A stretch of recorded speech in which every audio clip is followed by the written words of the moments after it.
Hi, I'm Roger McFarlane, a professor in classical studies at Brigham Young University, and it's really, truly, honestly exciting to be standing here in the Leonardo, surrounded by these fantastic artifacts from Pompeii, primarily, some from Herculaneum, ancient cities at the foot of Mount Vesuvius that were overwhelmed in the eruption of Vesuvius in 79 AD. It's especially exciting to be right across this little gallery from one of the flying women of Herculaneum. It's this wall painting, really exciting to be here, surrounded by this. Those of you at home, as it were, who have been able to see this exhibition know how exciting it is to have these artifacts here in Salt Lake City. The topic of this talk, the title of the talk, is Out of the Ashes, Recovering Ancient Texts with Space-Age Technology. And I'm going to offer a little teaser here. Don't worry, these are not actual scrolls, carbonized scrolls from Herculaneum, but they're 3D prints of actual carbonized scrolls from Herculaneum made to look like the ancient artifacts. If these really were papyrus scrolls, we might be interested in getting the text that's inside them, but for hundreds of years, that text has been inaccessible. And most of my presentation today is not about opening these scrolls, so I'll talk about that, the prospects of opening one of these Herculaneum scrolls at the end. But talking about scrolls that have been opened, but nevertheless were very, very difficult to read until the intervention of some space-age technology, which I'll explain. Sort of the heart and soul of the Brigham Young University Herculaneum Papyrus Project can be captured in a set of 3 images, which I'll show on the screen. Actually 2. It only takes 2. There's this image which shows a fragment of Herculaneum Papyrus 1084, two fragments side by side in visible light. The naked eye can try to see some writing on there, but with sort of a flip of the switch, the introduction of a light filter, we can capture this image, which is the same pair of fragments captured in the near infrared using a special filter and making the text largely visible. In fact, all the traces of ink that were written anciently on those pieces of papyrus, they weren't pieces then, they were parts of a scroll, such as one of these, before carbonization. The text that was applied to the papyrus was written in columns, and you can see in the image on the right that we have the margin going down the papyrus between a column end on the left and a column beginning on the right. So the problems of this text are not totally surmounted by the application of this technology, but the ink that was written anciently is now visible. The 2 left side fragments, side by side, here in this slide, frame a statement made by the scholar Richard Jenko in the year 2000, already 20 years ago, I can't believe this, when he said, "The BYU images restore full legibility to papyri so black that the human eye can discern no ink whatever." And Jenko prophesied, as it were, in 2000, all future study of the Herculaneum papyri will gain enormously from this wonderful advance. So the essence of my talk today is to explain how it is that the Brigham Young University team has been able to capture images of these intractable papyri and restore this legibility. So we'll take another pass at it. Here are a couple of here is a fragment of P. Herc 1050, the treatise by Philodemus on death, taken at 450 nanometers, which is right in the middle of the visible light spectrum, and it's hard, if even at all possible, to see in that image the traces of ink, but at 950 nanometers, the traces of the ink kind of spring out off the surface of the papyrus. I'll give a little bit of background about where these papyri came from. This satellite image of the Bay of Naples shows the location of Mount Vesuvius, the sort of orange spot. You can see Mount Vesuvius on the edge of the Bay of Naples in the greater Naples area, and indicated there at the base of Vesuvius is the location of Ercolano. Ercolano, ancient Herculaneum, indicated by its modern name there, around the corner, as it were, from Pompeii, spelled there in its modern Italian spelling, Pompeii. Herculaneum was a seaside community of middle to upper class inhabitants, but it also featured on the north side of town this magnificent suburban villa, which has never been completely excavated. This is an artist's rendering of what the villa must have looked like, but in actuality, only a small corner of the villa has been revealed to the point that it's visible from the outside. Most of this villa is still within the volcanic matrix that was part of the eruption of Mount Vesuvius in 79, when in an instant Herculaneum vanished. Under 20 meters, so 65 feet of superheated ash and mud came down and overwhelmed the place, including this villa, which we now call the Villa of the Papyri. It's called because in the back side of this villa in the 18th century, many scrolls, papyrus scrolls, were discovered. More on that in a little bit. There have been lots of eruptions in historic times of Mount Vesuvius. This photograph was taken in 1944, showing the most recent eruption of the volcano, and there's likely to be another catastrophic eruption of the volcano at some time in the future, because there have been many catastrophic eruptions in the past. The earliest datable one we have, at least in human historical dating, is dated to about 1200 BC, about a century before the fall of Troy, 1200 BC, in the so-called Avellino eruption. The Plinian eruption is still the big one in historic time in 79 AD. A couple of phases of the eruption will help understand the difference between Pompeii and Herculaneum. I say this surrounded by a magnificent museum exhibition which really features Pompeii and treats Herculaneum as a sort of secondary feature. That's okay. But it's important to understand the scrolls and the papyri to appreciate the difference in the eruption. So I'm showing a slide here that has on the left side an image taken from a National Geographic, which shows two phases of the eruption. The first phase on the left, labeled A, shows the subterranean magma chamber exploding and thrusting its contents up through the volcano, high into the air, miles and miles into the air, like a cloud or like a Roman pine tree, with a column going up and then spreading out at the top. Because the prevailing winds were such on the day at the time of the eruption, the ash fell out in a line primarily to the south and the east, right over the top of the ancient city of Pompeii. And that's shown, again, on the left side of that image on the left. Or if you go to the right side of the slide, you can see the ovals extending south and east from the cone of the volcano, right over the top of Pompeii, over the top of Bosco Trecase, and down over towards Salerno and out into the Bay of Salerno.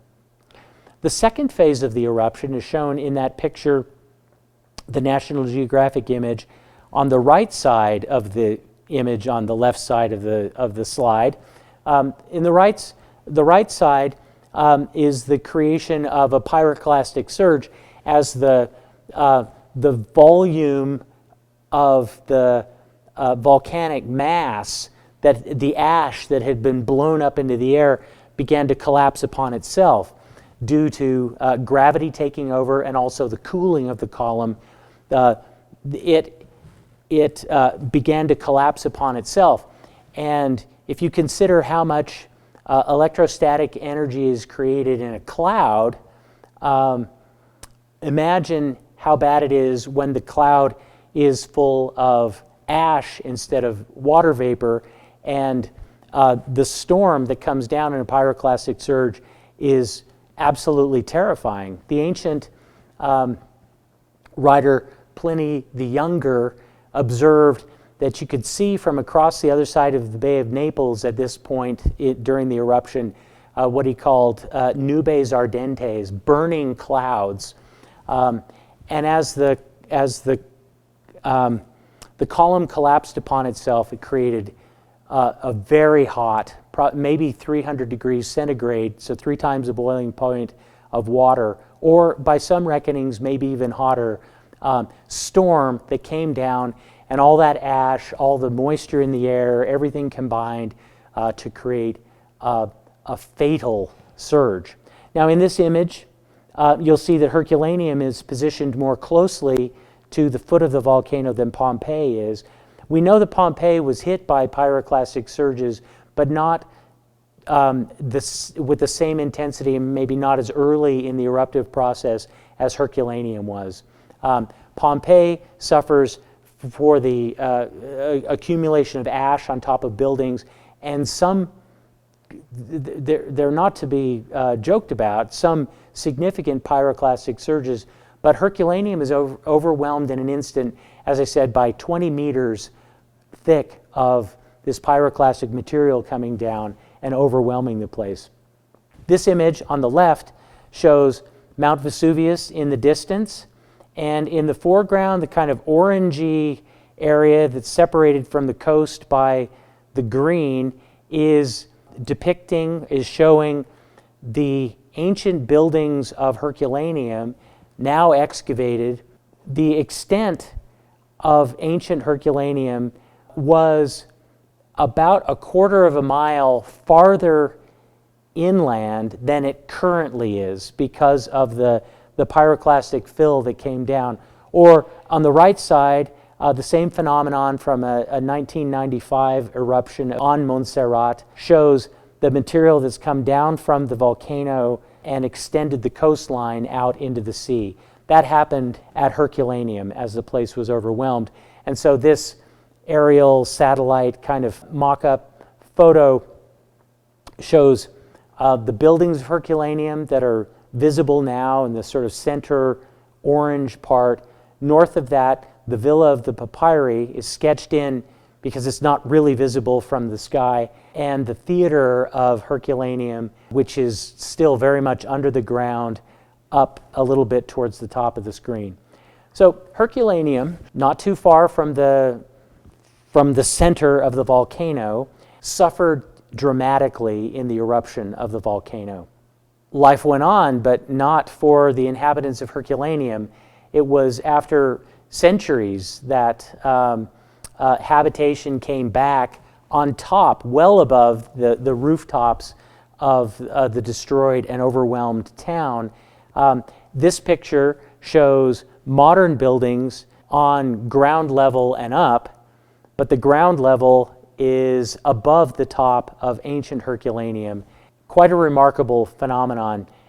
It was in the 18th century that Herculaneum began to come back into existence, back into people's recollection. But anciently, I'll talk about that more in a moment, anciently Herculaneum may have looked something like this. This is an artist's rendering of the main street in Herculaneum, and this is what it looks like now. Again, a modern building up on the very top.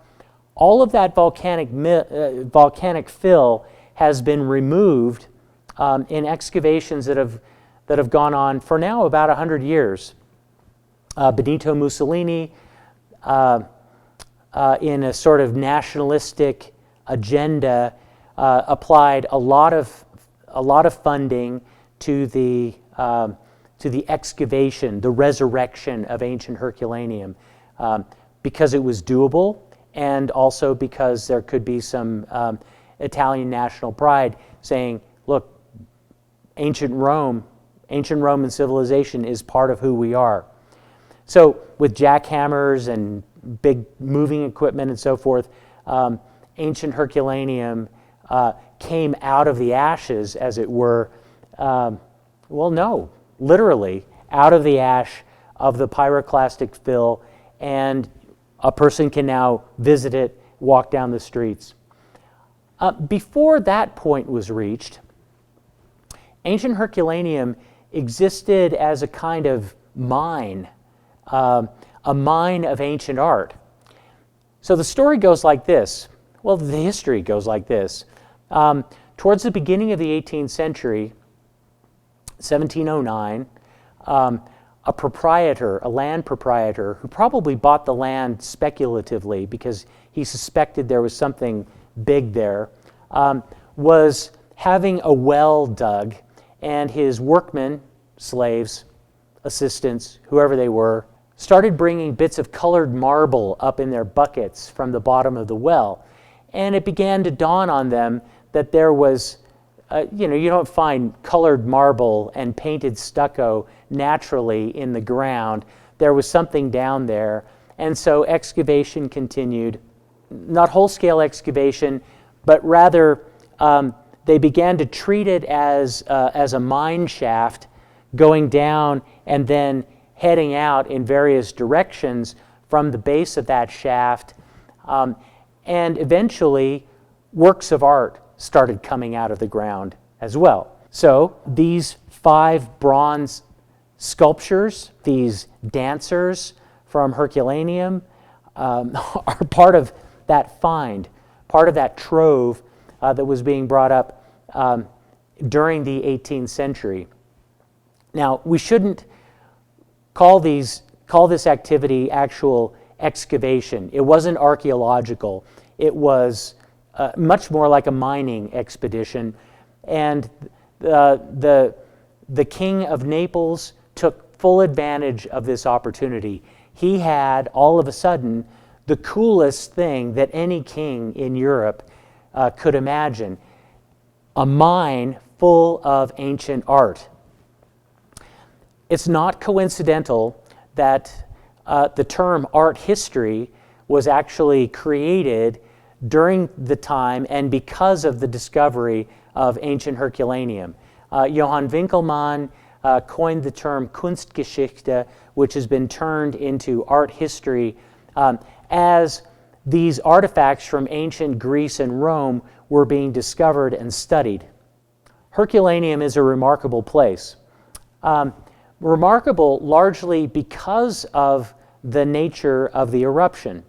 When that pyroclastic fill came down in that instant and overwhelmed the place, features of the architecture were preserved which are otherwise lost from ancient sites. So this slide showing a wall, a second-story wall from the House of the Bicentenary in Herculaneum, shows this building material that we know about from ancient sources, but we really don't have preserved in other places. It's called Opus Criticum, if you care to note that. It looks like lattice work. It's kind of the equivalent of wallboard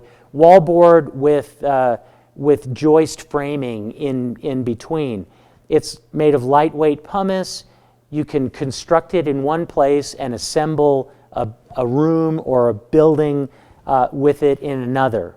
So it's portable. And on the front of one of those panels of Opus Criticum is a piece of wall plaster that was applied to that wall on the second story.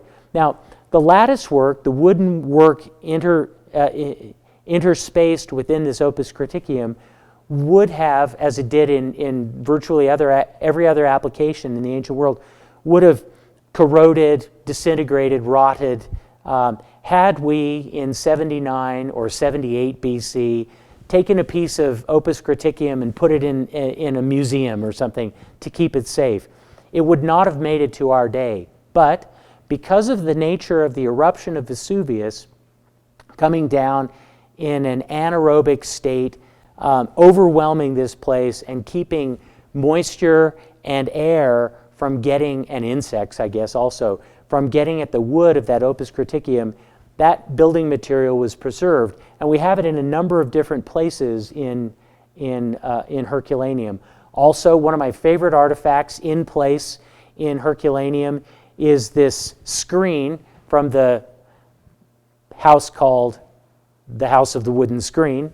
It's like an accordion screen that you might have in your own room. I see it in movies sometimes with, the actress is standing on the other side of the accordion and throws a towel or something over the top. This room divider was in place, made of wood, and had it been set aside in 79 AD, it would not have survived to our day.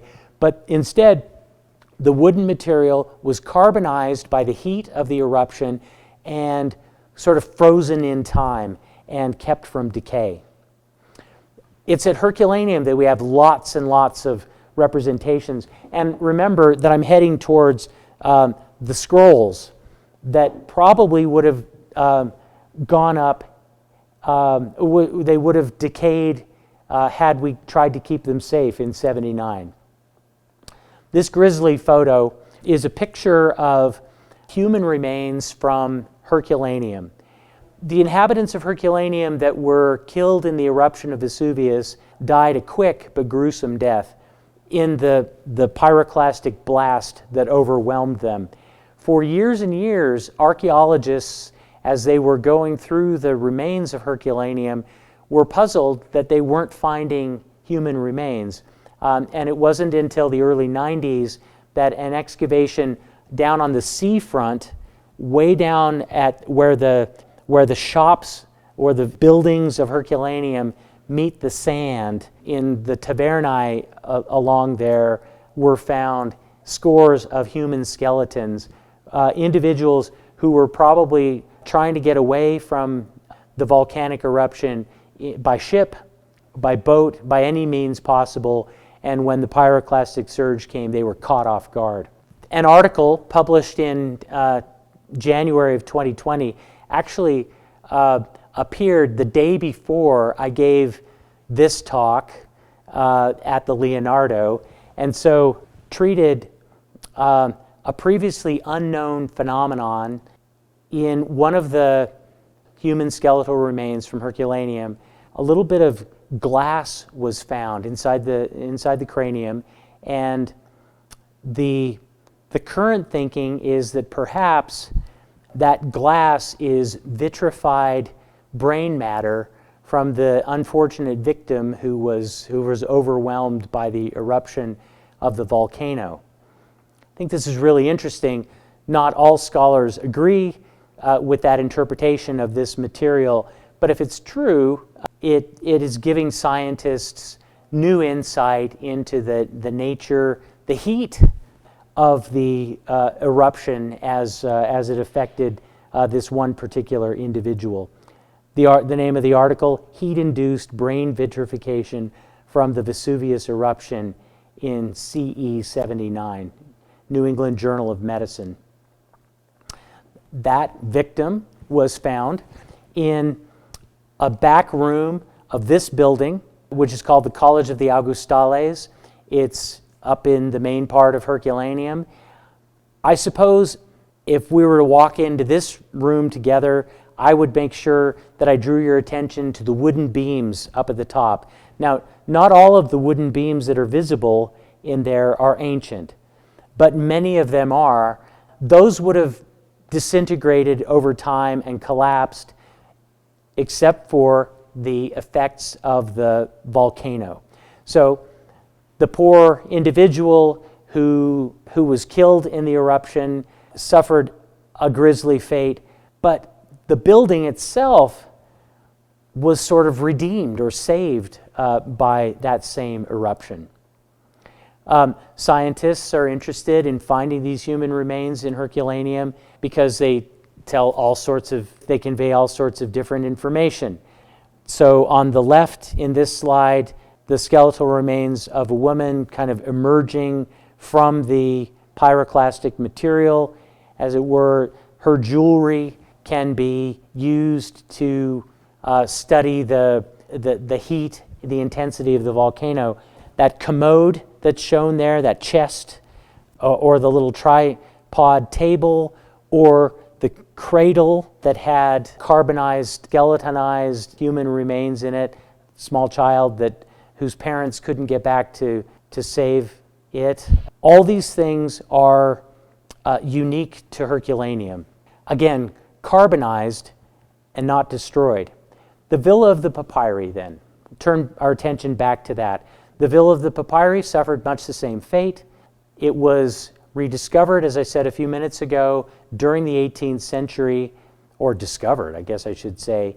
And in the process of that discovery, the Villa of the Papyri came to produce artifacts like these.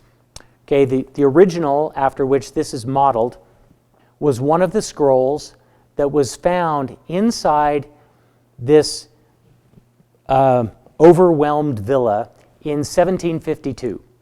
1752, these excavators or miners stumbled upon a large quantity of things that looked like this, and they didn't know what they were at the time. There was one theory that they were carbonized fishing nets. And there's a story that these were treated like charcoal, thrown on the fire for fuel. And there's a story that one day one of them broke open and somebody realized that there was text on the inside. Now, we can't really fault these people because nobody in 1752 had ever seen a papyrus scroll from antiquity. I suppose people knew that people had written on papyrus, but nobody who would have been working as an excavator at Herculaneum would have known, looking at one of these, that it was a papyrus scroll. Well, the case is not always as easy with the papyrus scrolls as it is with these two. That image on the screen represents kind of the worst case scenario for Herculaneum papyri. It's a bundle of papyrus scrolls that are sort of fused together by the effects of the eruption. I think there are 6 or 7 individual scrolls that are fused together there. And I suppose we're fortunate that has survived, but we've wondered what to do with those things. Well, as it turns out, to cut a long story short in the middle, there was a lot of activity associated with the opening of the scrolls. Some of the activity went bad. The first attempts to open scrolls involved using a knife and cutting along this axis through the scroll and taking the two halves, opening them up, and treating the text that was partially visible inside, tracing the letters that could be made out, and then scraping that layer away and getting at the next layer underneath. This went on for a while until it was brought to a halt. The story that involves the opening of the scrolls is interesting. I'm not going to go into it at great length here because I want to talk about the contents, but long story short on that, involved Father Piaggio coming from Rome and looking at a way to open the scrolls systematically, very painstakingly getting at the text that was inside. So the image that I'd like to look at here looks like what we were looking at before, a piece of opened papyrus where the letters that are on the text are scarcely visible. Opening the papyri was an accomplishment, but reading the papyri was still a very laborious task. It was with the introduction of infrared photography beginning in 1999 and continuing for several years. In fact, we're still working on these papyri. It was with that intervention that we have started to read the scrolls more effectively. So back again, a before and an after of the same portion of text. A documentary film called Out of the Ashes, Recovering the Lost Library of Herculaneum was produced in 2005, and it still, for my money, tells the story really well. A 60-minute documentary about the Herculaneum papyri. Tells not just about the process of capturing images that restore legibility to the papyri, but it also tells the story of the eruption, the life of Herculaneum, and the death of the inhabitants. Let me share a quick portion of this film which explains and shows how this space-age technology is applied. In 1969, Professor Marcello Giganti launches a renewed international effort to read and publish the papyri. And from the very beginning, I wanted international collaboration. Dal primo momento. At a conference in 1999, Giganti meets an American team that is using new imaging technology to read burned manuscripts. He invites the team to Naples, but they are initially discouraged by the poor condition of the papyri. When I looked at them first, I thought, well, this is the destructive power of a volcano. They look in the worst shape of any papyri I've ever seen. When they arrive at the National Library, Steve and Susan Boris of Brigham Young University set out to see if the new technology, called multispectral imaging, can reveal any new text on the blackened papyri. They quickly determine that the technology makes it possible to isolate the text from the carbonized background. So you've got black ink on black papyri. But each one of those have different reflective characteristics. While the eye sees black ink and black papyrus, multispectral imaging is based on reflectivity. Because the ink and the papyrus reflect light differently, they can be easily distinguished from each other, especially in the infrared spectrum. In the infrared region, we have a different set of responses, and so what we see as black paper may appear light gray in the infrared region, and the ink will appear black, and so we see now black on a gray background. We photograph that and it's easy to read. Here we have a Scorsese fragment, which is an outer layer of a scroll. You can see evidence of the writing with the unaided eye. This fragment right now is being shown in a visible light filter. It's about 500 nanometers. There's really no evidence that there's writing at all. Now we're about 700 nanometers. Start the camera back up. Reduce the light. We're starting to see a little bit of text in here. I'm going to focus it again. We're now seeing an image with almost complete text in the infrared using a 1000 nanometer filter, which before the very first image, using visible filters, we were seeing virtually no text. Multispectral imaging was originally developed for the space program. NASA's Jet Propulsion Laboratory uses the technology to study the Earth and other planets. People at JPL have tried to determine what's on the surface of some of the planets on their flybys, and that gave rise to the idea that perhaps on a smaller scale, we could now start to image some of these troublesome texts and archaeological objects.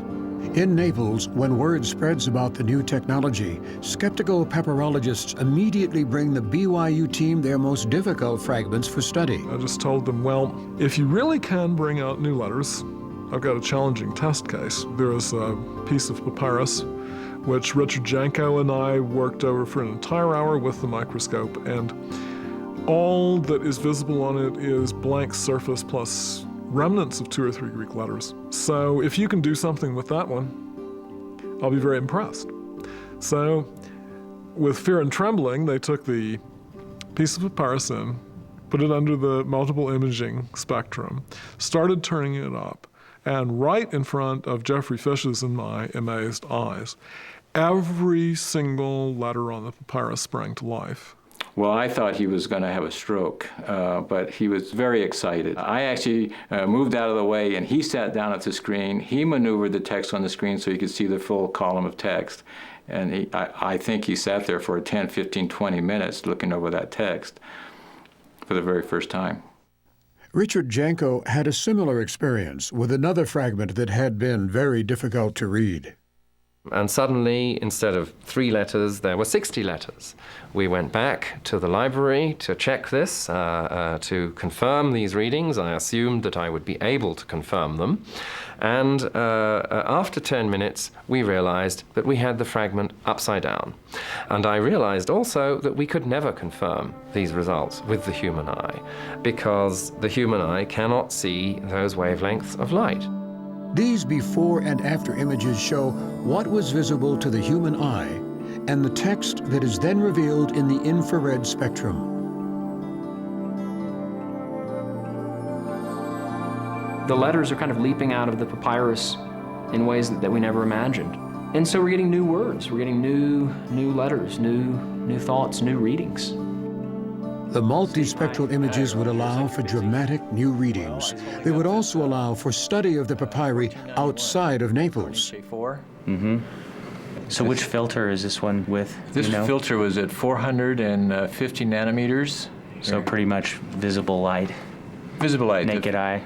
Yeah. This image, which obviously is very striking, was taken at 1,000 nanometers. That's in the infrared. Now we've taken these 2 images and done a photographic printout. It really is amazing when you compare the 450 nanometer image with the 1,000 nanometer image. Here, there really is almost nothing that can be read, and the Gigante doesn't rate it very high. In fact, 1491, non intero poco legibile, so hardly or scarcely legible, and pessimo, in really bad shape. One of the interesting things is that it's cataloged among the Papyri Latini, when in fact it's obviously Greek. Here you have an entire word, sun theorontes. It's almost certainly a philosophical text. You can read complete sections of text, essentially wherever it's not broken away. Here, we've got a text that we can actually do something with and read. Is this worthy of publication? Definitely. It's this is the sort of thing that a papyrologist would be ecstatic about, getting a text in a condition this good. For scholars like Gigante, the new images will make it necessary to revise old readings and publications. Cioè è un papiro che ha il numero 1050. This is papyrus number 1050 that I have been studying for many years, more than half a century. I should now make a new, complete edition. Completa edizione. I think that without doubt, the new photographic proceeding that is important contribution to the progress of our papyri. Now, reading the text is only part of the accomplishment of getting at the Herculaneum papyri. This image that's on the screen now shows a cross-section of a papyrus scroll, shows halfway through the process of that cutting open that Camillo Paderni attempted or executed upon the scrolls, opening them up. This next slide shows a cross-section of the same process, and I like thinking of an entry wound on the left and an exit wound on the right. So as it were, the knife going through on the right imposing a narrow vertical cut, but causing a much bigger problem on the other side as the knife comes out and the scroll is broken open. The scrolls were not only cut this way, they were often broken along this axis, and before very long, what used to be one scroll was sometimes turned into several different museum artifacts. So Richard Janko, again, in his book on Philodemus's On Poems, shows in this image here that I've got on the screen that what was once one scroll is now represented by P. Herc number 1073 and 1074 and 1081 and 460 and 444 and 466 and so forth. So a puzzle was imposed, or what once was one artifact was turned into many artifacts and treated differently. And before very long, the collection of the Herculaneum Papyrus, Herculaneum Papyri, was broken up and scattered all over the workshops, as it were, of the papyrologists. So finding one image that has legible text on it is one thing, but another problem is matching that up to the pieces that are contiguous with it in the original state of the text. The first edition, the first complete edition of a Herculaneum papyrus, using from beginning to end the BYU images, was created by Daniel Delattre, a colleague from France. His edition of Philodemus of Gadara's commentary on music. And I'll do a before and after shot on this. When Delattre was first starting with his project, he had access to photographs like this shown on the left, but when we provided him with what we call multispectral images, he was able to make better progress faster. A point of pride for me in touting the validity of our project was in 2006. A conference was held at the National Library in Naples, where in the room adjacent to the reading room where the Herculaneum papyri are kept, over 4 days, a bunch of scholars considered the text of one Herculaneum papyrus, and over the course of those days, nobody consulted the papyrus itself, because the images which we provided and are shown being projected onto a screen, the images provided a more reliable access to the text than autopsy of the artifact itself. Still, the problems abound. Here's one papyrus showing represented. This is from Book 4 of Philodemus on Poems. Again, all the many different papyrus numbers that constitute this particular scroll. Epicurus' second book on nature was represented at Herculaneum, but the scroll was broken in half, vertically as it were, and P. Herc 1149 is preserved quite well at the National Library in Naples, whereas P. Herc 993 is preserved also quite well at the British Library in London. And those two artifacts will probably never be put together physically, but they can be put together virtually because of the imaging project that we engaged. Another sort of bonus gain that we get from the imaging is our ability to assess the number of Latin papyri. Generally speaking, a better understanding of the contents of the collection. In the film clip a few minutes ago, you saw us considering a papyrus that is said to have Latin on it, but it actually has Greek. Before the BYU images were taken, in this slide, prima le MSI, we figured we had 60 Latin papyri, but now, according to Gianluca Del Mastro, a colleague in Naples, after the BYU Biblioteca Nazionale MSI, we have at least 120. So we haven't produced new papyri, it's just that we can see the surface now more clearly. Here's another secondary gain or unexpected gain that has come about by virtue of this technological intervention.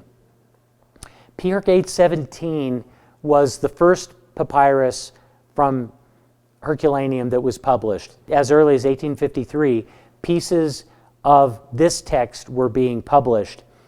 It was more legible for some reason, and what I'm showing on the screen here is a facsimile drawing that was made of one piece of papyrus with a Latin text on it. On the right side is a composite image of our multispectral images showing the same piece of text. If you go in closer, you can see, as you get in there through autopsy, and even in this case you can sort of discern it, over on the left side there's a little piece of papyrus with a letter on it on the very left margin of the image, a piece of papyrus that actually is stuck on the surface but belongs farther to the right. Sort of like when you unroll a toilet paper roll for the first time, you have a hard time getting under that second ply, or it happens with paper towels as well. The same thing is happening here. A portion of the papyrus that belongs towards the right is stuck on the surface on the left. So virtually working, we can find that piece. I've isolated it with red in Photoshop and moved it virtually over to the right where it actually belongs, and that allows the ink to line up. We can do this with small and big pieces. It's pretty remarkable. Colleague Jeff Fish at Baylor University thought that he was looking, this is called a sovrapposto, it's stuck on top. Fish thought he was looking at a piece about the size of his palm that belonged to the right on his papyrus, and so he cut it out virtually and moved it to the right, and sure enough, the fragments of the letters line up on either side. So something we hadn't anticipated is making the work for Herculaneum papyrologists better and more productive. The last phase of this presentation I'm making today deals with what's next, and that's where these scrolls come in. P-Herc Paris 1 and 3 that these represent are part of a donation, if you will, given to or taken by Napoleon Bonaparte way back in the day at the beginning of the 19th century when the French were calling the shots in Naples. Several papyri, 7, were acquired and taken back to Paris so that scholars at the Institut de France could work on the papyri. So P-Herc Paris 1 and 3 are part of that collection. The real artifacts represented by these 3D prints are in Paris. We shot images of the opened portions of P-Herc Paris 1 and P-Herc Paris 3 years ago, and they came into play recently. At the beginning of 2015, an article came out, according to the title, Revealing Letters in Rolled Herculaneum Papyri by X-ray Phase Contrast Imaging. The scholars involved in this are interested in getting inside one of these scrolls without actually opening it, and they believe that they've come up with the technology to get inside. I disputed this in an article or in a conference presentation, I disputed this where I showed that actually I think that the size of the letters that they believe that they're seeing inside the fragment is too small. So on their side, they believe that they read here in the image on the left, this is published in Nature Communications, they think they read the letters piptoia, or the word piptoia, which would mean something like he would fall, and apoi in another fragment that would mean something like he would say. So these partial words, well, those would be complete words. In my presentation, I contend that I don't think that can work because the size of the letters is wrong, the scale of the letters. So here's an image of P. Herc Paris 1, fragment 10. It's from an opened portion of one of these scrolls, which we imaged. And if you go in that pink area, look more closely, you can see on the upper surface are some letters, and then even the lower surface, what we've got there at the top is a sovrapposto, and at the bottom, the continuing text. We have visible letters there. The words piptoia and apoi are supposed to have come from the same fragment, and we're told that they come from the lower surface in this area right here. The problem is the letters would be of the wrong scale by several degrees, and so I conclude that maybe getting inside, but I don't think we're looking at letters there. What I think the future of Herculaneum papyrology is can be summed up with this next presentation.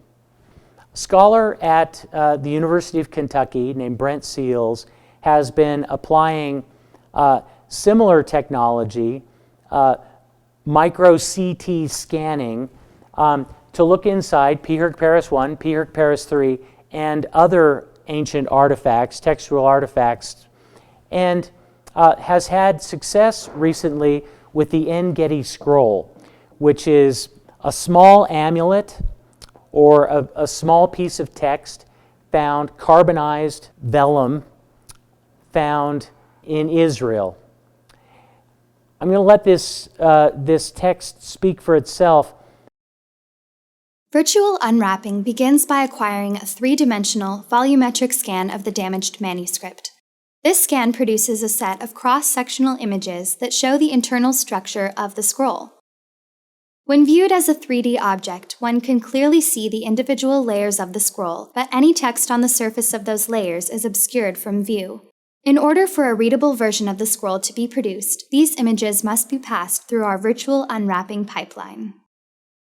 First, we capture the 3D shape of the layers of the scroll in a process called segmentation. On the left side of the screen, the software moves through the scroll, image by image, tracing the shape of a single scroll wrap. On the right, we see the 3D model that this produces. Next, we extract the ink from the data in a process called texturing. Using the 3D shape generated by segmentation, our software makes another pass through the scroll, this time looking for very bright pixels. Bright pixels indicate regions of dense material, in this case, inks made with iron or lead. We now have a single wrap of the scroll with the text shown clearly on its surface. However, because the surface is curved, it's difficult to read all of the text from one viewpoint. The flattening stage of our pipeline converts this textured 3D surface into a flat plane so that the text can be more easily read. To produce the best results, these 3 steps must be performed on one small section of the scroll at a time. As a result, we end up with several texture images that must be merged together. This merging process creates a single consolidated image that shows the full text. Using this pipeline, we have restored and revealed the text of 5 complete wraps of the En-Gedi scroll. The 2 distinct columns of Hebrew writing reveal the scroll to be the book of Leviticus. This marks the En-Gedi scroll as the earliest copy of a Pentateuchal book ever found in a holy ark, a significant discovery in biblical archaeology. Brent Seals has manifest the capacity, Brent Seals and his team have manifested the capacity to process the data that allows the reconstruction of the text inside the En-Gedi scroll. And my belief is that by applying that similar technology to the Herculaneum scrolls is going to get at the text that's inside these. The basic difference between the En-Gedi scroll and the Herculaneum scroll is the chemical composition of the ink inside the 2 different texts, but the scrolling, the carbonization, and so forth are quite similar. So looking forward, I think that we're not far away from the next advance with the Herculaneum papyri. In the meantime,